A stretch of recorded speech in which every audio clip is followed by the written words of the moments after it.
What's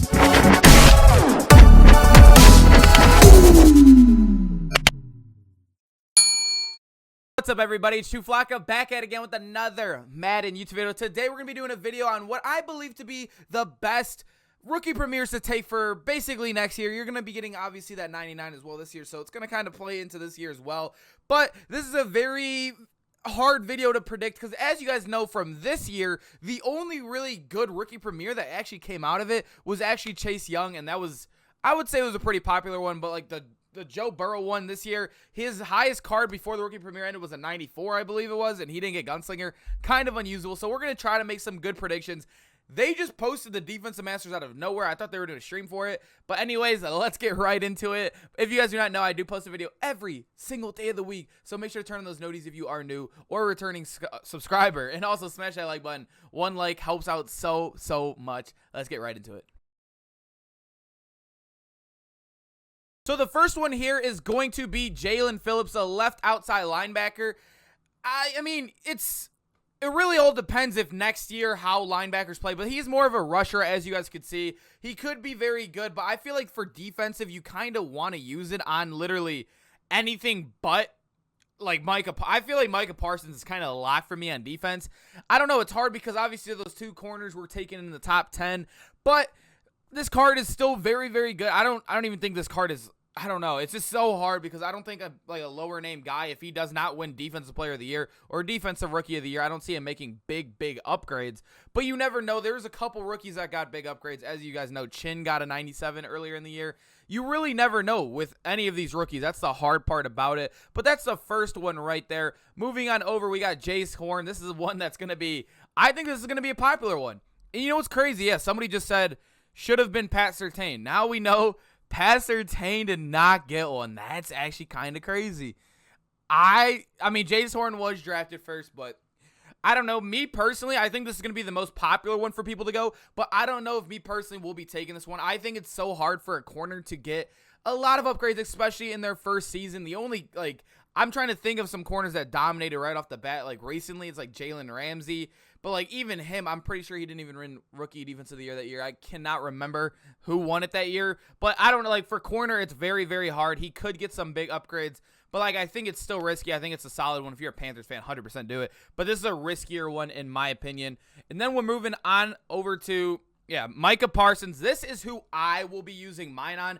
If there's somebody watching this video right now and they're deciding between one defensive and one offensive. If I were to pick only one defensive, it would be Micah Parsons. For me personally, I'm probably going to do a bunch of them because I have a lot of extra coins left over. But Micah Parsons, I think maybe since they see how bad middle linebackers were this year, they might even overpower them next year on accident. You know how EA is.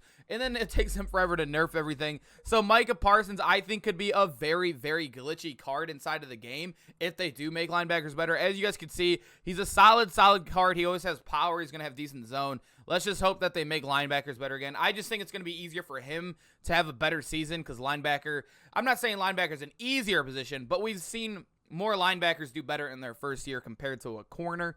But moving on, there are 5 of them. We got Trevon Moehrig, I think it's pronounced. I never know how to fully pronounce his name, but he is a free safety right here. He's going to be a solid card, especially in this year. Like, that's a solid free safety. Obviously, one of the better free safeties in the game, but I just don't know. It's going to be hard. Like I said, we never saw like Chin or anybody having that great of a season. It's really hard to predict guys like this, but it could be worth it in the long run. If you have the coins to do all of them, do them all. This is probably the one that I think is the most risky to do, only because he's a safety. He's not going to a particularly strong defensive team. It's just a super hard card to predict with. But you never know. You truly never know. Like I said, it is completely luck. But the first D-tackle taken off the board was Christian Barmore as well. I think I pronounced his name right. But this card, I think this could be another pretty solid option. He's going to a great team in the Patriots. I think this could be, if you're going, like, I think he can get some very good upgrades. Derek Brown as well got a 95, which was a solid card for Rookie Premier. That was another solid one that got one this year. I think Christian Barmore is a less risky one, but it's a D tackle. I know a lot of people aren't going to go completely towards the left tackle, but I think Christian Barmore is a very solid option. Honestly, if I had to rate all the defensive guys 1 through 5, 1 being the least risky and the one that I think will have the biggest benefit is going to be Micah Parsons. 2, I would go with Jace Horn. And then 3, Barmore. And then 4, Jalen Phillips. And the last one, I think the most risky, is Trevon Moehrig.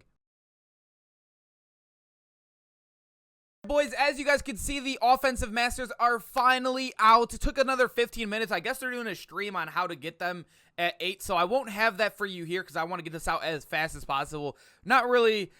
You guys know your boy Xerxes will have a video on that. That's the guy for those info. But Kyle Pitts is the first offensive master we have here. Let me zoom in a little bit for you guys because I'm not using pictures this time. But Kyle, yeah, I had to check if we can see it. Kyle Pitts, 94 speed on him. Like, we're not really looking at the stats. We're really thinking of if this card is going to, if he's going to be a good player IRL and if he's going to get good upgrades next year. This is the one, if no matter what, I am going to take Kyle Pitts. I think on that Atlanta offense, very heavy passing offense.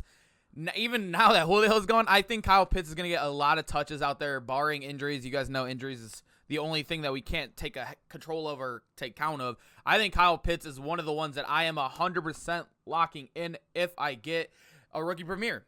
I mean, he is the one that I 100% am getting no matter what is Kyle Pitts. I think he is going to be a glitch next year. Basically, I think he's going to be another type of Darren Waller inside of Madden. And he's also very tall, and he's going to be able to air truck in every single Madden.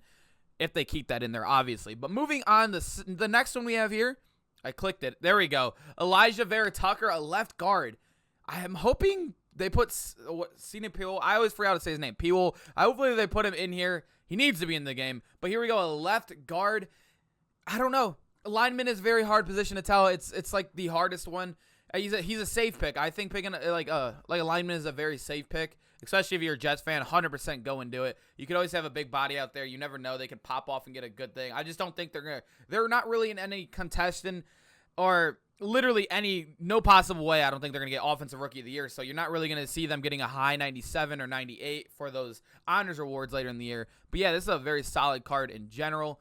Moving on to the third one. It takes a little bit. We're on a slideshow here. It's Najee Harris with no picture.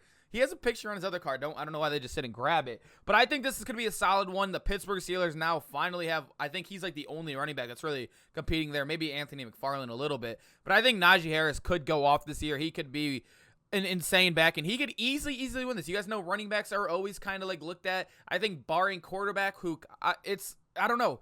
Like, quarterback's always, like, on top, but I think Harris could get a couple good upgrades. And even if the game plays like next gen, a power back could be very, very good. You can't go wrong taking a power back. Like, legitimately, you can't go wrong taking him. Because you could always run 2 running backs, have 1 as a power back. He could always be there. So every time he gets an upgrade, fullback or whatever, fullback dive, you want to sub him in.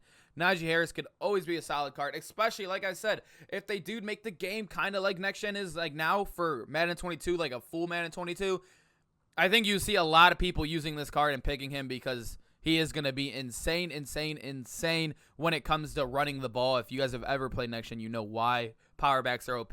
Moving on, though, quarterback we all knew was OP. The next one's going to be wide receiver. I actually kind of did not see who it is. I'm kind of excited to see as we see Jamar Chase's Twitter right here. But I think quarterback, he's a safe pick as well. He is projected to be the best quarterback, and I think he's been a pro-style quarterback his whole life. He could easily step in there and be a very solid guy. He has Marvin Jones. He has 2 really good running backs next to him. He also has, obviously, Chark as well. Tebow? No, I'm just kidding. Tebow sucks. We don't know yet. But Trevor Lawrence, I think this guy has a good chance of winning Offensive Rookie of the Year and getting himself a 97 and a free 97 for a lot of people. I think he's going to be a fun quarterback as well. Field general, they didn't cheat him with improviser, so he has a good archetype. He's probably going to carry that one over to the next Madden as well. So I think Lawrence is a very, very good pick as well. We're going to do the 1 through 5 after we see this wide receiver here. Now waiting for the slideshow to go. There we go, Jamar Chase. I think we all saw that. I love Jamar Chase. I think he's going to be a fun option to use as well because we've seen what Justin Jefferson has done. We need Joe Burrow to stay healthy, I think, and Jamar Chase could be insane and get a lot of upgrades. But the one thing that they killed him on, physicals kind of really does match him. Could have maybe done deep threat, but physical for a 6-foot receiver is a little tough when it comes to AP if they carry that on over next year. And also just abilities in general. They always play like a little weird unless you're a 6'5" physical, kind of like a Mike Evans. Jamar Chase is a 5 inches shorter than the typical, physical wide receiver in the game. But I think I think this is a guy that could definitely get a lot of upgrades. That offense is going to be kind of explosive. They got 3 very solid receivers. They even got Joe Mixon and Joe Burrow. That line, I don't know how I feel about that line. Don't know much about their offseason. But Jamar Chase could be a very solid option, a fun option as well. And I do think you'll see a lot of people getting it. So let me click my noties to go over here to my boy Mortality, so we could literally kind of do the 1 through 5 a little bit easier here. I think number 5 is going to be Elijah. I think this is very weird. Isn't he? Wasn't he the 3rd? He was literally the 3rd one taken, right? I'm pretty sure I don't know. That's a little weird to me that he was the one picked for that. Especially when there was Slater. Was it Slater? I always forget their name. Slater was the 2nd one taken to the Chargers. And then obviously Sewell to the Lions. I think it's a little weird that they picked Elijah Vera Tucker, but EA is going to EA. You guys know how that is. But if I'm going to go for the most safe pick at number 1, I think the most safe pick is probably going to be T-Law. Definitely T-Law. I think number 2 is going to be Kyle Pitts. 3, I'm actually going to go with Najee Harris. And then 4, Jamar Chase. I think it's a little harder here because his offense is just so loaded. I don't know if he's going to get the amount of touches he needs to get a lot of, like, overpowered games throughout the year. But you never know. You can get a team of the year. You guys saw, like, Claypool got one. And I think the worst one to take is, like, again, Elijah Vera Tucker. Just a lineman, and it's very hard for a lineman to stick out and get a lot of big upgrades throughout the year. Boys, I hope you guys enjoyed that stream. I love doing videos like this. It's so, like, I'm so happy to see so many promos coming out throughout the year, and now we're at the end of the year where it's like a little tough. So now that we got one, I usually do a couple videos like this. I can't wait to do them again in Madden 22 where we're doing like predictions and the best ranking new promos and stuff. It's always a fun video for me to do. So now we got the rookie premieres. Let me know, who will you be taking? Tell me in the comments, 1 from offense, 1 from defense. If you had to pick, who would you take? Let me know in the comments, and I'll see you guys in the next one. Make sure to drop that like, boys. Peace out.